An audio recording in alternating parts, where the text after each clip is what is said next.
Hello दोस्तों, नमस्कार। मैं हूं संजीत और आप देख रहे हैं बेमिसाल इंडिया यूट्यूब चैनल। दोस्तों, आप लोग को बता दें कि स्वच्छता पर्यवेक्षक संबंधी सलाह जैसे कि आप देख सकते हैं, और ये अनुलग्नक बी है। अनुलग्नक बी में दोस्तों स्वच्छता पर्यवेक्षक संबंधी जो सलाह दी गई है, इसमें यह समझाई गई है कि जो स्वच्छता पर्यवेक्षक जो नियुक्ति की जाएगी, यानी जो स्वच्छता प्रबंधन की जो बहाली की जाएगी वह ग्राम स्तर पर की जाएगी। और स्वच्छता प्रबंधन के लिए क्या रूपरेखा रहेगा, उसका कार्य क्या रहेगा, उसके लिए क्या अर्हता है, यानी क्या उसके लिए एबिलिटी है, कौन इसके लिए योग्य है, किसको बहाली की जानी है, और उसकी मतलब मानदेय कितना दिया जाएगा उसको, और उसको कौन कौन से कार्य करने होंगे, सारी चीज़ इस अपडेट में दोस्तों हम आज बताएंगे। और यह एक सुनहरा अवसर है बिहार के प्रत्येक गांव के युवाओं के लिए जो बेरोजगार बैठे हुए हैं, क्योंकि यह एक आस जगी है बिहार सरकार की ओर से, जिनसे जो है बिहार में लगभग 1.5 लाख युवाओं को नौकरी मिल सकती है। क्योंकि 1.5 लाख से ऊपर जो है, या जो भी जितने भी बिहार में गाँव होंगे उतना नौकरी तो कम से कम पर्यवेक्षक का मिल जाएगा। और दो जो है कर्मी जो है प्रत्येक गांव में जो है कचरा प्रबंधन के लिए भी रखना है, तो उसका हम दूसरे वीडियो में बताएंगे कि उसके लिए क्या क्राइटेरिया है, किनको उसमें बहाली किया जाएगा, उसके लिए क्या क्या ज़रूरी चीज़ है। और कचरा जो कर्मी होंगे, कचरा उठाने वाले कर्मी 2 होंगे प्रत्येक गाँव में, तो उनके लिए क्या क्या चीज़, सारी चीज़ बताएंगे। अभी हम देख लेते हैं स्वच्छता पर्यवेक्षक संबंधी सलाह जो दी गई है, क्योंकि अभी पूरे बिहार में इस नौकरी को लेकर के जो है एक तरह से कहे तो भागम भाग चल रही है, और सभी चाहते हैं कि यह नौकरी हम प्राप्त कर लें।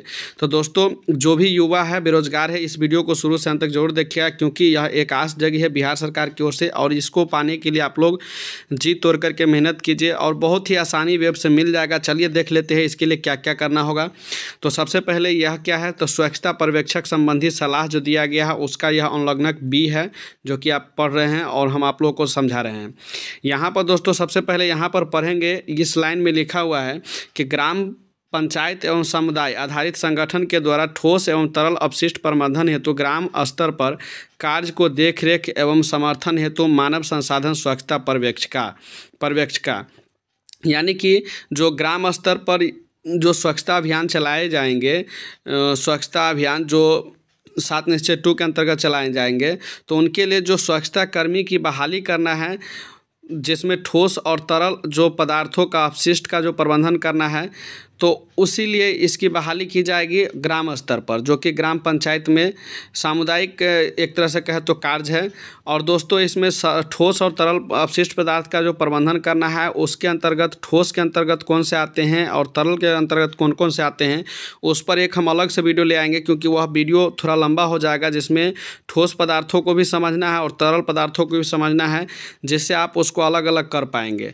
तो अभी हम देख लेते हैं इसकी सारी क्राइटेरिया। तो यहाँ पर दिया हुआ है स्वच्छता पर्यवेक्षक की रूपरेखा, यानी प्रोफाइल। स्वच्छता पर्यवेक्षक की रूपरेखा कैसी होगी, सबसे पहले यहाँ पर दिया है पॉइंट नंबर 1 में स्वच्छता पर्यवेक्षक की अर्हता, यानी कि एलिजिबिलिटी, यानी कि स्वच्छता पर्यवेक्षक कौन बन सकते हैं, उसके लिए क्या ज़रूरी क्राइटेरिया है, वह सबसे पहले बात दे दिया है और देना भी चाहिए। तो यहाँ पर जो दिया हुआ है दोस्तों, इस पूरे पैराग्राफ को हम पढ़ के समझा देते हैं। इसमें लिखा हुआ है शैक्षणिक योग्यता न्यूनतम मैट्रिकुलेशन यानी 10वीं उत्तीर्ण होना चाहिए। यानी स्वच्छता पर्यवेक्षक बनने के लिए आपको अगर यह नौकरी पाना है तो आपको कम से कम मैट्रिक की सर्टिफिकेट होना चाहिए या समकक्ष। कार्य किए जाने वाले ग्राम पंचायत के निवासी हो, यानी कि मैट्रिक का सर्टिफिकेट साथ में होना चाहिए, और साथ ही साथ आप जिस गांव में पर्यवेक्षक की नौकरी पाना चाहते हैं, आपको उसी गांव का निवासी होना पड़ेगा। और आगे लिखा हुआ महिला एवं स्वच्छाग्राहियों को प्राथमिकता दी जाएगी। अगर उस गांव की अगर महिला अगर चाहती है कि हम पर्यवेक्षक के रूप में काम करें, तो महिला को, और या कोई स्वच्छाग्राही उसको कहते हैं दोस्तों, जो पहले मिशन 1 में स्वच्छता मिशन 1 में जो स्वच्छाग्राही का काम किए थे, जो आप लोगों को पता होगा कि प्रत्येक गांव में जो है स्वच्छाग्राहियों को जो है बनाया गया था, जो सुबह और शाम को क्या करते थे, तो सीटी बजा करके जो है लोगों को सड़क पर या खेत खलिहानों में लेटिंग करने के समय जो है उसको पकड़ते थे, और जो है सरकार के जो भी प्रशासनिक विभाग थे उनको हवाले करते थे। वह अगर स्वच्छाग्राही अगर है, अगर वह पर्यवेक्षक के रूप में दावा करते हैं, तो उनको नौकरी मिल सकती है। यदि स्वच्छाग्राही कोई नहीं है उस गाँव में, जो काम नहीं किए हैं, अगर कोई महिला अगर चाहती है काम करना, तो पुरुष के जगह पर महिला को पहले प्राथमिकता दी जाएगी। यह इसका रूल है। आगे लिखा हुआ है कि स्वच्छता संवर्धन व्यवहार परिवर्तन पर समुदाय के साथ काम करने का कम से कम 12 महीने का अनुभव और ज्ञान होना चाहिए। यानी जो स्वच्छाग्राहियों में जो काम किए होंगे तो उनको 12 या 6 महीना का अनुभव होगा। उनको जो है पहले सर्टिफिकेट भी दिया गया था जो भी काम किए थे। अगर वो लोग हैं तो उनको जो है निश्चित आराम से हो जाएगा, और मैट्रिक पास जो था उन्हीं को उसमें रखा गया था। तो 100% जो स्वच्छाग्राही होंगे उनको यह नौकरी मिल जाएगी। और अगर नहीं है तो दूसरा भी दावा कर सकता है, कोई महिला भी दावा कर सकती है या पुरुष भी कर सकता है, लेकिन पुरुष से पहले महिला को जो है सुना जाएगा। आगे है स्वच्छता मुद्दों पर काम करने का अनुभव एवं समुदाय को प्रेरित करने की क्षमता एवं अच्छा संचार कौशल होना चाहिए। यानी वो लोग जो पर्यवेक्षक बनेंगे वो अच्छे कौशल विचार के होने चाहिए और उनको समुदाय को प्रेरित करने की क्षमता होना चाहिए। यानी कि समाज में लोगों को समझाने की क्षमता होनी चाहिए। समुदाय में सेवा एवं कार्य करने की इच्छुक होना चाहिए, और वैसे व्यक्ति जो समाज में सेवा करना चाहते हैं लोगों के और वह कार्य करने के इच्छुक हो, वैसे ही लोगों को पर्यवेक्षक के रूप में रखा जाएगा। पहला क्राइटेरिया यह है। जो दूसरा क्राइटेरिया है इसका कार्य परिणाम, यानी कि इनको काम करने की जो है क्षमता, यानी जो परिणाम है वह काम कौन कौन से करना होगा उसको जो है देखा जाए। तो यहाँ पर लिखा हुआ है स्वच्छता पर्यवेक्षक को परियोजना की आवश्यकता के अनुसार क्षेत्र की यात्रा बैठकों में भाग लेने के लिए सदैव तैयार रहना चाहिए। वे गांव और ग्राम स्तर पर SLWM की पूरी प्रक्रिया की देखरेख और समर्थन प्रदान करेंगे। उनके कार्य परिणाम में निम्न बिंदु शामिल है। अब उनके कार्य कौन कौन से हैं तो यहाँ पर पूरा बिंदु बाई बिंदु दिया हुआ है। तो चलिए हम बारी बारी से पूरा समझा देते हैं दोस्तों। इस वीडियो को शुरू से अंत तक जरूर देखिएगा। अगर आप भी पर्यवेक्षक के रूप में काम करना चाहते हैं तो अभी से जितना भी वीडियो हम ला रहे हैं आप सभी वीडियो को देखते रहिए, क्योंकि हम बारी बारी से सभी पर अपडेट देंगे। इसके बाद भी कई सारे वीडियो आएंगे स्वच्छता पर्यवेक्षक की बहाली से संबंधित। तो अभी इसमें क्या है तो इसका कार्य दिया हुआ है। पहला कार्य यहाँ पर देख सकते हैं 2.1, यानी कि पहला काम कार्य योजना तैयार करना। यहाँ पहला काम पढ़ लेते हैं। कार्य योजना तैयार करने के लिए आधारभूत डेटा सहित जानकारी का संग्रह और समेकन, यानी कि जो भी कार्य करेंगे उसका डेटा रखना और उसको संग्रह करके यानी जमा करके जैसे भी रखें उनका काम होगा। दूसरा जो इनका काम है ग्राम पंचायत, जहाँ SLWM कार्य किया जाना है वहाँ पूर्व और बाद की गतिविधियों को संचालित करना है। तीसरा काम इसका है SLWM या संबंधित गतिविधियों के निष्पादन के लिए वार्ड वार मैपिंग करना है, यानी प्रत्येक वार्ड के गतिविधियों को देखना है और उसका मैपिंग करना है। चौथा काम है कार्यबल की उपस्थिति का रखरखाव और संबंधित ग्राम पंचायत या समुदाय आधारित संगठन को रिपोर्ट करना। उसके बाद पांचवा है घर घर से कूड़ा उठाने वालों के साथ नियोजित मार्ग पर संग्रह और परिवहन को सुचारू करना, यानी जो घर घर से कचरा उठाए जाएंगे उनको जो है उनके साथ में रहना है और उनको जो है रास्ता में जो है साथ में जमा भी करवाते जाना है। 6 नंबर में है नियमित वार्ड स्तरीय सामुदायिक बैठकें आयोजित करना, यानी कि इनका एक और काम है कि नियमित रूप से वार्ड स्तरीय सामुदायिक बैठक इनको जो है करना है।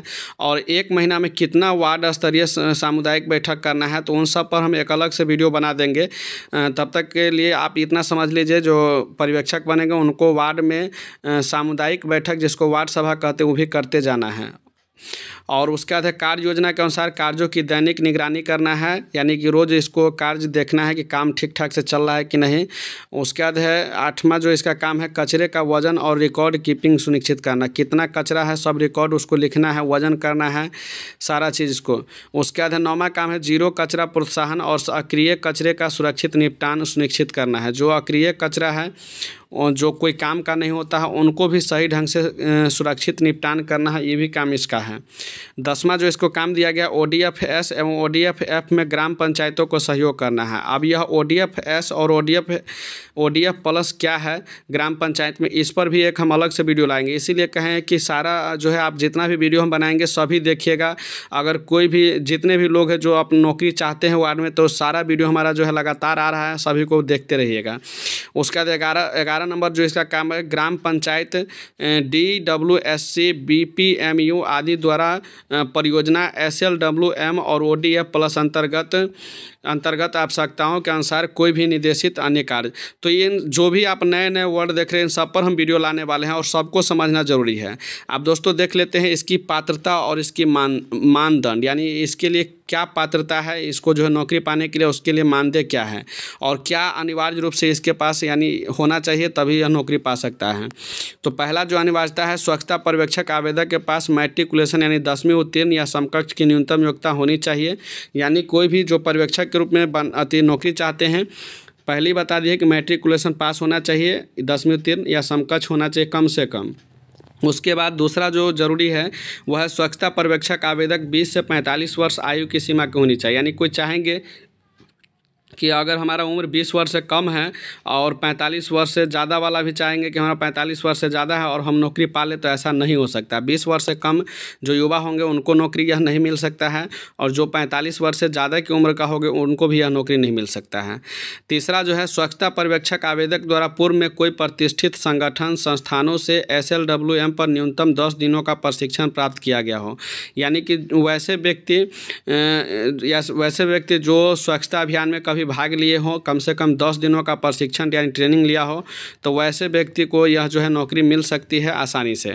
उसके बाद स्वच्छता पर्यवेक्षक कोई सार्वजनिक पदधारक नहीं होना चाहिए। यानी कि जो सार्वजनिक पदधारक होंगे वह स्वच्छता पर्यवेक्षक के रूप में नहीं हो सकता है, या निर्वाचित जनप्रतिनिधि जैसे मुखिया, पंच, वार्ड सदस्य या कोई भी प्रतिनिधि, सरपंच हो, पंचायत समिति हो, या कोई भी अगर जीत करके आए हैं, अगर प्रतिनिधि के रूप में पंचायत में कार्य कर रहे हैं, तो उनका कोई भी रिश्तेदार, यानी कि यहाँ पर लिखा हुआ है कि उनका प्रतिनिधियों का नज़दीकी या रिश्तेदार नहीं होना चाहिए पर्यवेक्षक के रूप में। यानी कोई भी सगे संबंधी जो वार्ड सदस्य है, मुखिया है, पंच है, पंचायत समिति है, सरपंच है, उन सब का कोई भी सगे संबंधी या नज़दीकी रिश्तेदार को यह नौकरी नहीं दिया जा सकता है। उसके बाद है समुदाय के साथ काम करने का कम से कम 12 महीने का अनुभव और ज्ञान होना चाहिए। यानी कि समाज में मिलजुल करके कैसे काम करते हैं उसका कम से कम 12 महीने का अनुभव और ज्ञान होना चाहिए। तो ये तो सबको रहता है, सब समाज के अंदर में जो है किस प्रकार से जिया जाता है सबको पता है। अब दोस्तों बात कर लेते हैं कि इसको प्रेफरेंस क्या है, यानी कि जो यह बनेंगे पर्यवेक्षक के रूप में उनको क्या प्रेफरेंस सरकार की ओर से दिया जाएगा।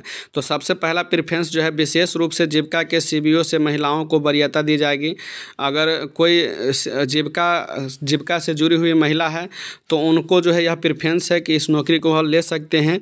उसके बाद स्वच्छता पर्यवेक्षक आवेदक के पास समुदाय को सेवाएँ प्रदान करने और नौकरी की आवश्यकताओं के अनुसार यात्रा करने के लिए अपने परिवार से स्वीकृति होनी चाहिए। यानी कि जो भी लोग इसमें भाग लेंगे, पर्यवेक्षक के रूप में नौकरी चाहते हैं, उनको सबसे पहले ये देखना होगा कि सेवा प्रदान करने पर नौकरी की आवश्यकता के अनुसार उसको जहां भी भेजा जाएगा यात्रा करने के लिए परिवार से पूरा छूट होना चाहिए। ऐसा नहीं कि परिवार के लोग कहें कि नहीं यहाँ नहीं जाना, क्योंकि महिला में अक्सर होती है, कोई भी महिला अगर बन जाती है तो उसको जो है लोग यहाँ वहाँ जाने आने से मना करते। तो ऐसा नहीं होगा, जहाँ भी आपको भेजा जाएगा जाना होगा, चाहे पुरुष हो या महिला हो, परिवार की ओर से स्वीकृति होना चाहिए। तीसरा नंबर जो है स्वच्छता पर्यवेक्षक आवेदक को आवश्यकता के अनुसार यात्रा करने के लिए तैयार रहना चाहिए। यानी कि जहां भी उसको भेजा जाएगा उस यात्रा के लिए हमेशा के लिए उसको तैयार रहना होगा। चौथा जो है पर्यवेक्षक का आवेदक के पास इंटरनेट कनेक्शन के साथ मोबाइल स्मार्टफोन होना चाहिए, और जो कि अभी सभी के पास होता है। जो भी स्वच्छता पर्यवेक्षक बनेंगे उसके पास इंटरनेट की सुविधा और स्मार्टफोन की सुविधा निश्चित रूप से होनी चाहिए। 5 नंबर में है स्वच्छता पर्यवेक्षक आवेदक उसी ग्राम पंचायत का स्थायी निवासी होना चाहिए। जो पहले भी आप लोग को बताए थे कि स्वच्छता पर्यवेक्षक जिस गाँव के बनाया जाएगा वह उसी गांव का निवासी होगा, तभी उसको रखा जाएगा, नहीं तो नहीं रखा जाएगा। उसके बाद स्वच्छता पर्यवेक्षक आवेदक अनुबंधित या दैनिक आधार पर आपसी समझौते के आधार पर समुदाय आधारित संगठन ग्राम पंचायत के साथ साथ काम करने के लिए सहमत होना चाहिए।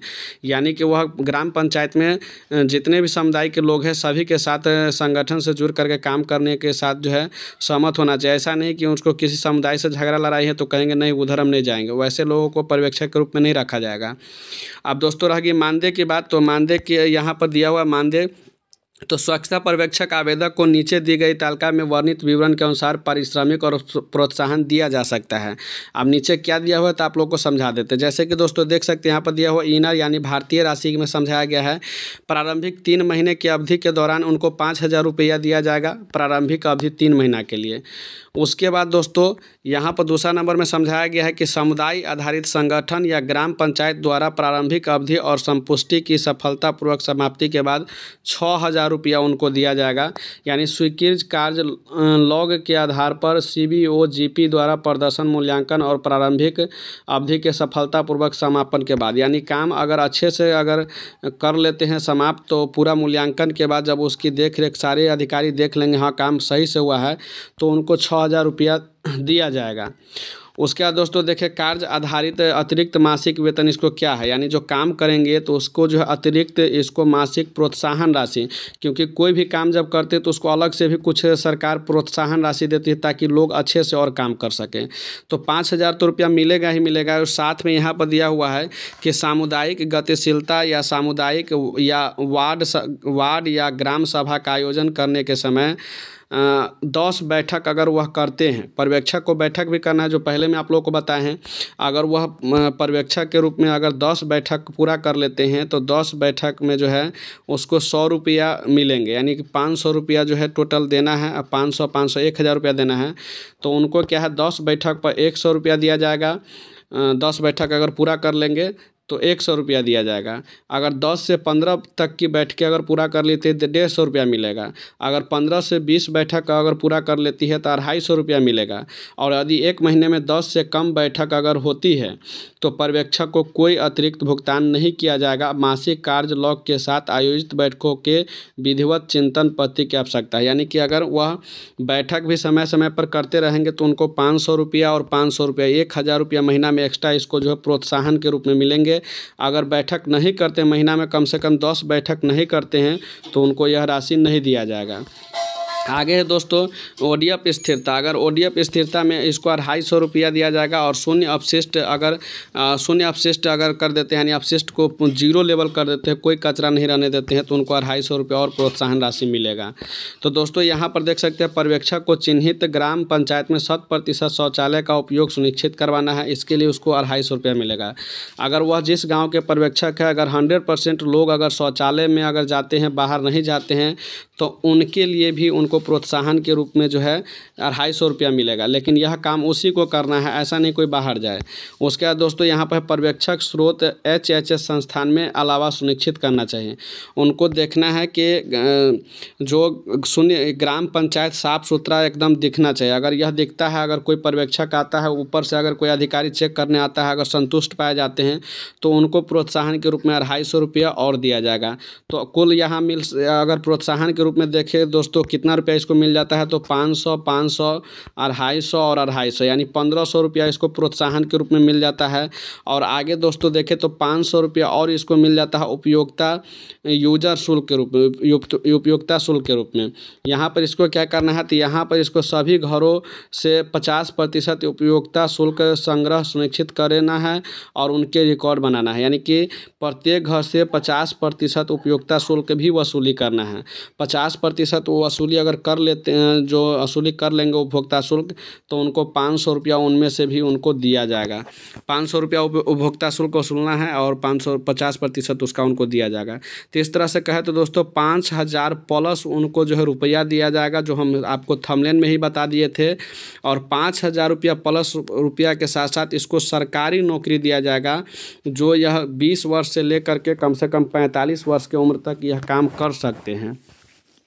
तो दोस्तों यह वीडियो आप लोगों को कैसा लगा, आप लोग जो है कमेंट करके ज़रूर बताना। उम्मीद करते हैं कि आप लोगों को समझ में आ गया होगा कि स्वच्छता पर्यवेक्षक का क्या काम है, इसके लिए बहाली प्रक्रिया क्या है और कौन कौन से जो है इसकी क्राइटेरिया है, इनको पैसा किस रूप में मिलेगा, कितना मानदेय मिलेगा और कितना इसको प्रोत्साहन राशि मिलेगा, सारी चीज़ हम समझाए हैं।